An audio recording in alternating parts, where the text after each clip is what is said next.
Veli olan Hazreti Mevlana, ezeli ve ebedi Efendimiz'den, sevgili Peygamberimizden aldığı sevinç, ilham ve feyizle bu topraklarda 13.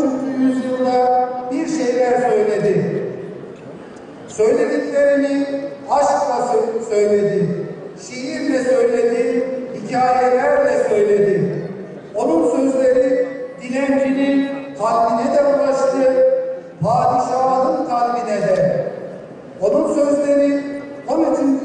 yüzyılın canlarına da ulaştı, 21. yüzyılın anlam arayan canlarına da.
ve Hazreti Mübarek Çelebi ve sair Çelebiyan-ı Kiram, Zevil-i İhtiram